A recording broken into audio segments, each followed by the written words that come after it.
Hello everyone, welcome to Ground School Orientation. So I'm here to talk about either the ATP program or the UW program and how ground school works at the Flight Center. So a little bit about me to start. I'm the ground school supervisor. My name is Spencer Leckie. I've been here at the Flight Center since 2011 as a student and then a flight instructor, and then I went away, did some other work, and then now I'm back as a flight instructor. I'm a class 2, I'm a supervisor. I look after all the ground schools, and we run a lot of them. Every term we run between 20 to 24 ground schools, from PPL all the way to ATPL. We have quite a number of instructors that work on the staff that teach ground school, and I'm overseeing all of that. So you might not have me until later ground schools as a instructor, but you'll definitely see me around because I come in, watch classes, and I interact with you. I do all the grades. I do all the stuff related to ground school. I also do the MCC program here at the Flight Center, as well as a lot of the sim stuff for multi and IFR. So let's talk about ground school classes. So you're going to take a few different courses throughout your time here at the Flight Center. They're either flight management courses or flight labs. So the flight management courses, these are the tougher ones.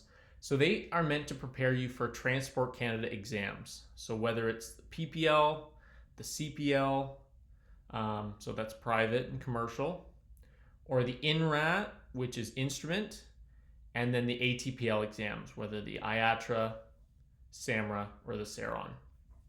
Flight management classes are typically 3 hours long. Depending on which class, it could be once a week or twice a week. For you just entering the program, if you're starting with PPL or CPL, the topics are air law, general knowledge, meteorology, and navigation.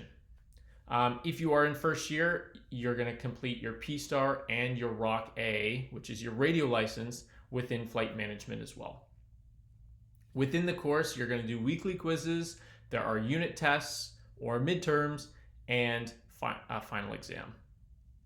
In order to pass this course, you need to achieve a 70%. Now, the nice thing is we give you lots of opportunities to earn grades and earn marks, but we also set a high bar, right? In order for you to get ready for those Transport Canada exams, you got to do really well, and you got to learn a lot. So that bar might seem high, but it is definitely achievable if you go to class, participate, do the quizzes. You got to do a little studying on your own, but totally achievable. Now the flight labs, this is the PGI material to prepare you for your flight exercises. So if you're in first year, you're going to learn about stalls and slow flight and how to take off and how to land. As you go through the flight labs, then it will prepare you for more challenging things like nighttime flying or instrument flying. These are typically 2 or 3 hours long, once or twice a week, and it follows the flight training manual and the flight test guide. There are weekly quizzes, midterms, and final exams, but you only need 60% to pass.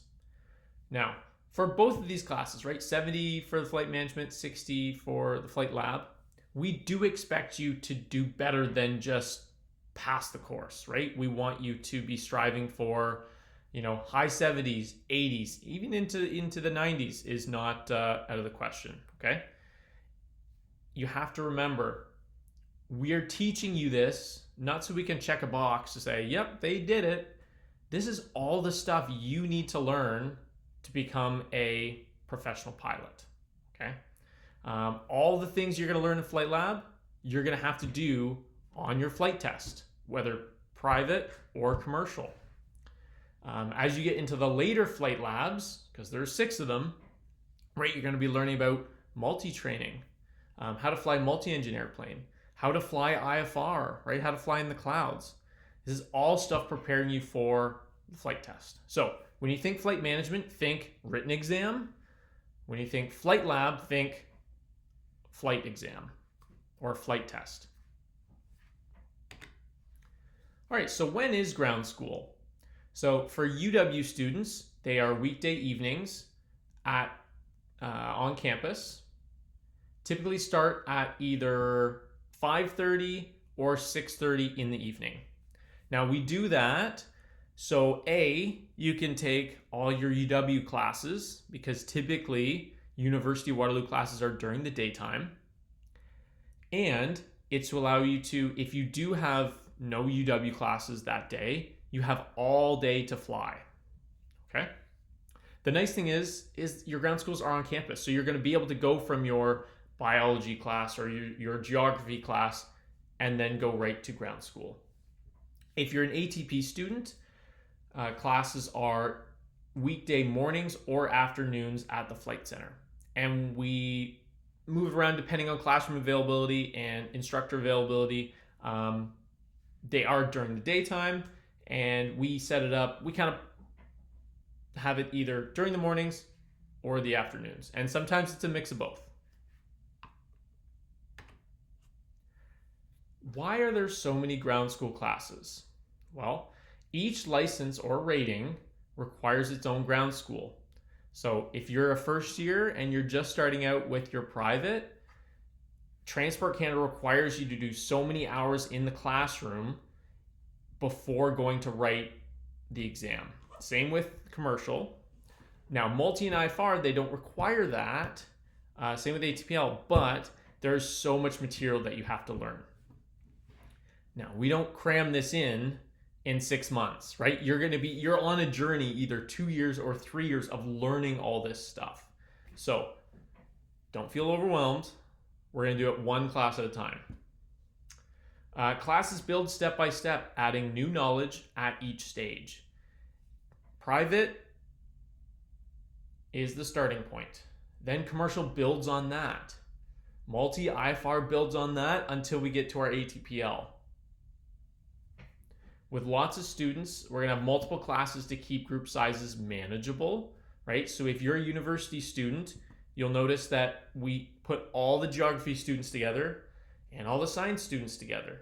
If we had all 120 of you all at the same time, it would be too much. So we split you into 2 different cohorts.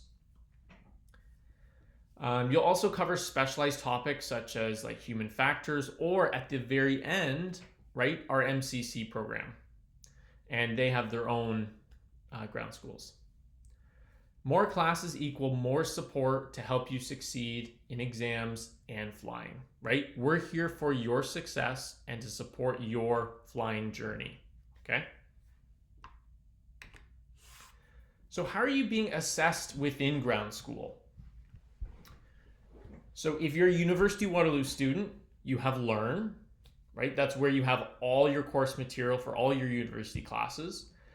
There's weekly quizzes that you're going to do.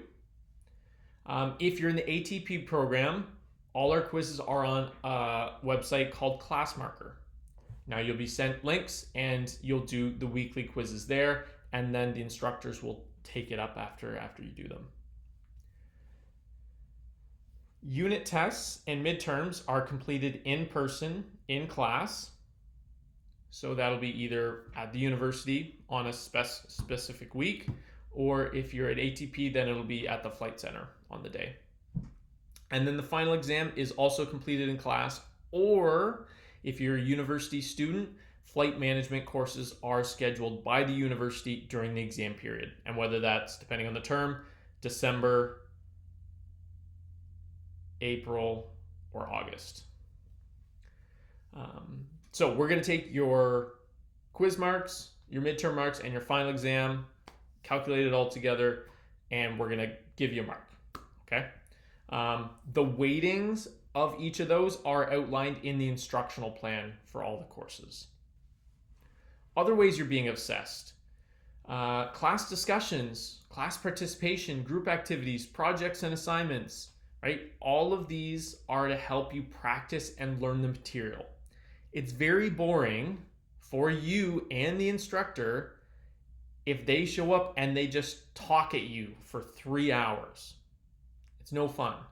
So what we've done is we've tried to incorporate, activities, discussions, all that kind of stuff. But it takes participation from you, the student, to make the learning even better. Okay? So if you just sit there for 3 hours and don't say anything, it's gonna get boring. Don't be afraid to participate, right? It's all part of the learning journey. So how to be successful in our ground schools? We got lots of good tips here. So come prepared. Review notes or readings before class. You can bring your laptop, have the notes. We provide all the slideshows to the students so you can follow along and make notes. Be engaged. Like I mentioned, participate, ask questions, stay involved. Take clear notes. Write down key points, not just what's on the slides. You are not going to be able to type out or write out everything that are on the slides. That's why we give them to you. Some of our slideshows are 200 slides long. It would be impossible. However, I know when I teach, I usually mention this would be a really good exam question, or hey, this is really important. Make sure you write this down. Okay? So when you're making notes, hit the important stuff, right? You're going to have time later to go back and review things and make more detailed notes if you need to. Stay organized. Keep track of assignments, quizzes, and exams. You're in a very busy program, right? Not only are you going to have ground school and flying, you're also possibly taking university courses at the same time. So it's really important. Have a calendar. Keep track of assignments. Go on Learn and check your email every single day. We've tried to make it consistent, so quizzes are always due on Monday or always due on Thursday. They're not going to be random. And we give you 6 days to do them, right? So you got lots of time, but you do have to stay on top of completing them. Practice regularly. Do review questions and apply concepts often. Connect with peers, right? You are not on this journey alone. Meet up with friends from your class or other classes and go through the material. Practice questions together. Have discussions. It's really important that you collaborate because the people that you're sitting beside in class, these are the people that are going to be on on the same journey as you for the next 4 years, 2 years or 4 years, depending on what program you're in. And they're going to be pilots in the industry for the rest of your career. So it's important that you interact with these people. Use extra support. We have help sessions. You can ask instructors. We have TA sessions at the university. We have supports for you. It drives me crazy when students don't use them. Okay? Please take advantage. Stay consistent.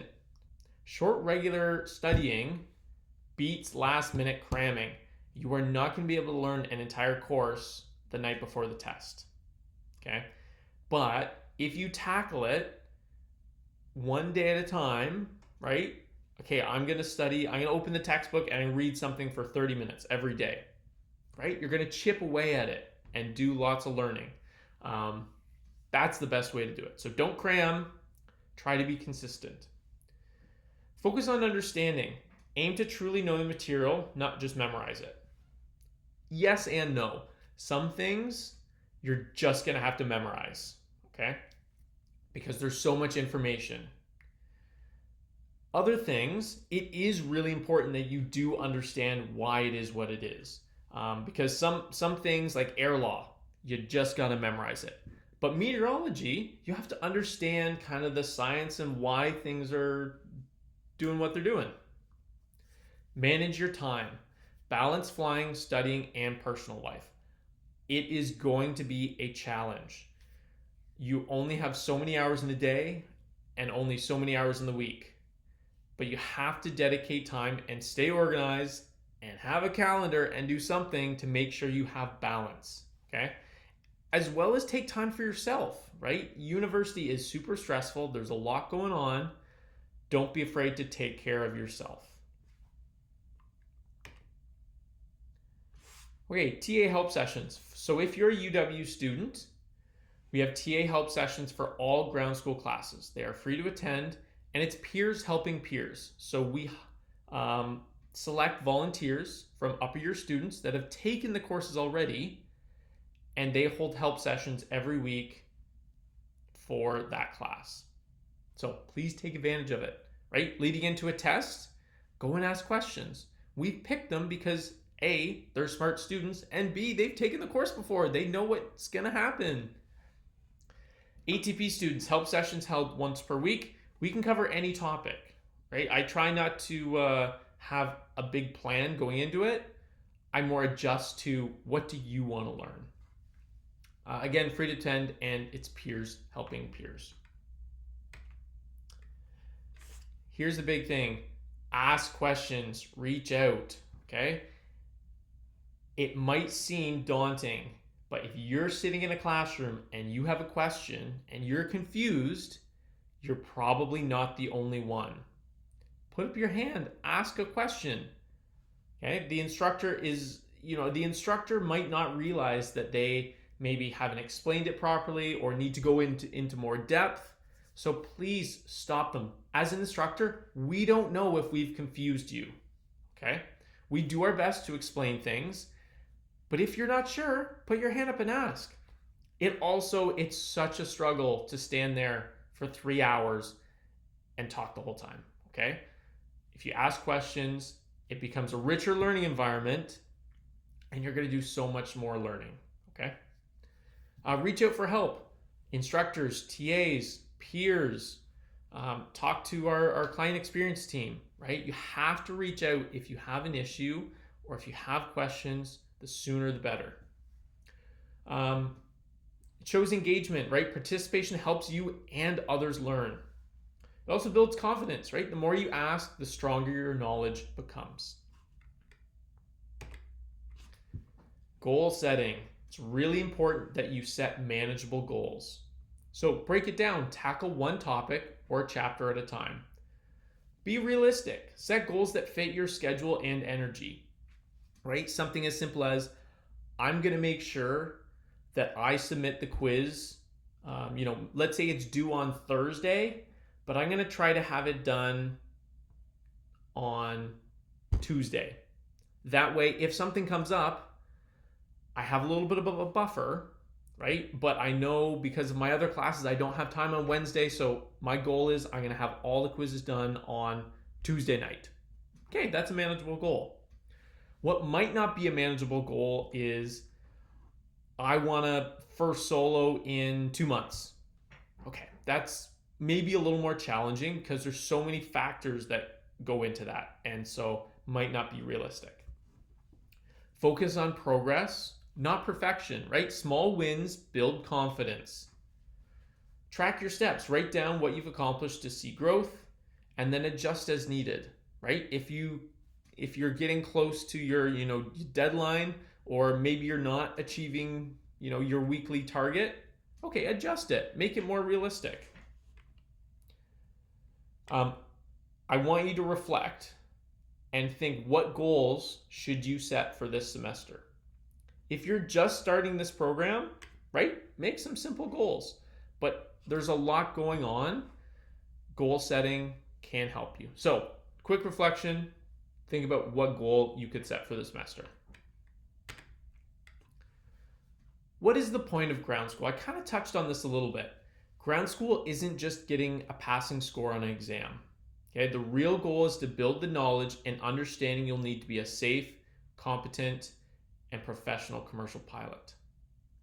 It gives you the foundation to make good decisions in the air, handle real-world situations, and succeed in your flying career. So what happens if you fail? Ground school is difficult. It's not unusual for some students to fail a course. So we have deferral.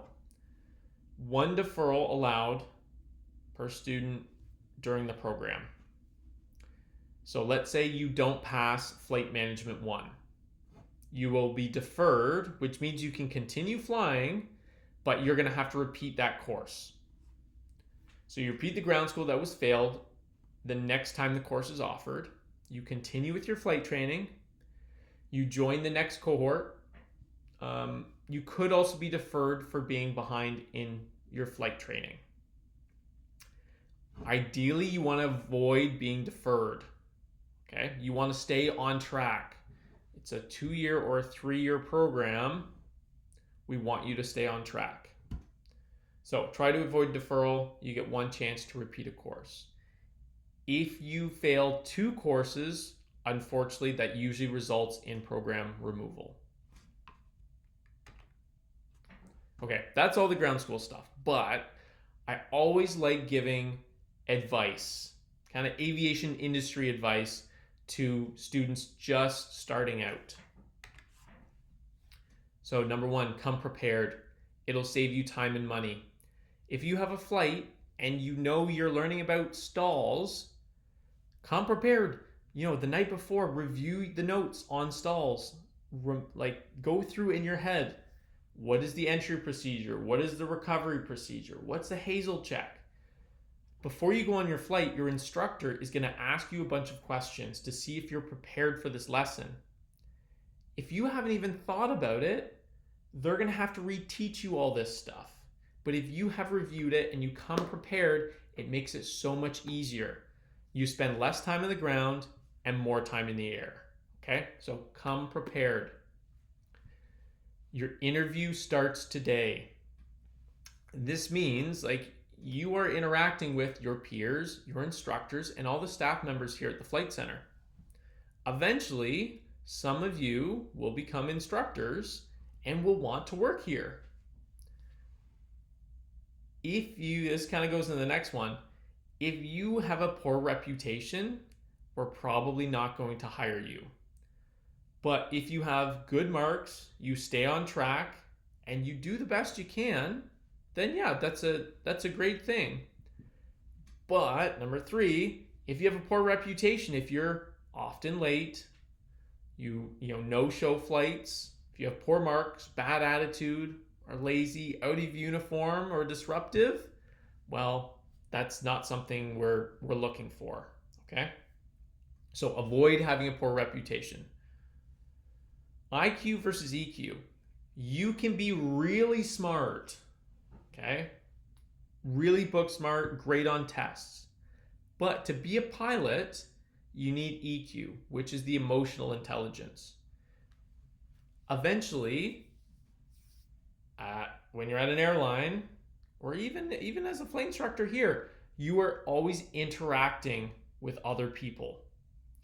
If you don't know how to interact with other people, it's going to be difficult to find a job in this industry. Okay? So, throughout university, you have to be, outgoing a little bit. If that's hard for you, you have to push your comfort zone. You need to make friends, you need to make connections, you need to learn how to interact with other people. When I used to fly at an airline, you might meet someone for the very first time and then spend 5 days with them on a pairing. And you want to be friends with that person over the next 5 days. Because you spend a lot of time in flight decks and at hotels and all that kind of stuff. So the point is, you want people to like being around you. Book smart versus hands and feet skills. Again, you might be really smart and good at those exams, but in this program, you have to get good at hands and feet skills, because when you're flying the airplane, what it means is basically you're using your hands and feet to fly. You could have all the cars memorized, right? All the air law memorized, but if you can't get those hands and feet, you're gonna struggle. Okay, so that's why we're here to teach you, right? We don't expect you to be perfect from the start. We expect that you learn that stuff when you're here. There's a lot of right place, right time in aviation. So create your own luck. Basically meaning be prepared, right? Think about what job you want eventually and build towards that. One thing I did when I was at university is I was a residence don, right? That helped me help build my resume, and I interacted with students very often, right? What do I do on a daily basis? I interact with students. So I was learning and building my resume, and then when I finished the program, I got my instructor rating and I was ready to go. Right place, right time means opportunities can come out of nowhere. Have your resume ready, and be ready to shake hands and say hello and introduce yourself, because that's what companies are looking for. Make connections, build a network. There are so many students in this program. The more people you can make a connection with is a potential job, a potential person you can reach out to in the future. We have such a big network. It's really important that you make those connections while you're here. Participate in Flight Center events. We have Girls Can Fly, we have Industry Day, we have High School Night. We're always looking for volunteers. Come out and volunteer and be part of the Flight Center community. Number 9, you are on your own journey. Allow it to be unique. Okay? All of you throughout this program, some people are going to be ahead, some people are going to be a little bit more behind, and then it could flip-flop, right? You're all on your own journey. Allow it to be unique, right? You don't have to do everything exactly the same as everyone else. And then once you finish, you're all going to do different jobs. Some are going to be flight instructors, some are going to go up north, some might get to an airline quicker than others. You're on your own journey. Don't compare yourself to everyone else. Just keep progressing forward. Dream of your future. Prepare for that dream. But sometimes the dream isn't what you thought it would be, right? If your dream is to get to, I want to be an Air Canada 777 captain. Okay, great. But that's going to take 20 years. So make sure that along the way you enjoy the journey, as well as do whatever you can to prepare for that dream. Just be careful. Sometimes the dream isn't what you thought it would be, right? You might really enjoy being a flight instructor, or really enjoy being a first officer on a different plane. Okay? And that's totally fine. Number 11, enjoy your time at the University of Waterloo or the Flight Center. Create memories. When you talk to airline captains and first officers that came from our program, they look back and go, it was so much fun back in the day. I had so much fun, time building with my friends, or, doing this at UW. So the next, 2, 3, or 4 years of your journey, take advantage, right? Make some friends, create some memories, because you don't get to fly small airplanes for the rest of your life unless you're a flight instructor. They're fun planes to fly. You're young, be patient. A lot of you are 17, 18, 19 years old. Be patient, okay? You don't need to get to Air Canada by your 21st birthday. Okay, relax. You're young, be patient. You'll get there eventually. And enjoy the ride. Don't stress yourself out too much, okay? This is meant to be a fun program, right? Who else gets to go flying how many times a week, right? It's a very unique program. Have fun with it, okay? Don't stress yourself out all the time. We want it to be fun. We want it to be enjoyable, okay? And that's everything from me. So I will stop talking there. Whoever is doing the presentation can answer some questions. If you have other questions, feel free to email me or stop me in the hallway if you see me at the Flight Center. I'll do my best to answer whatever you have. All right, good luck.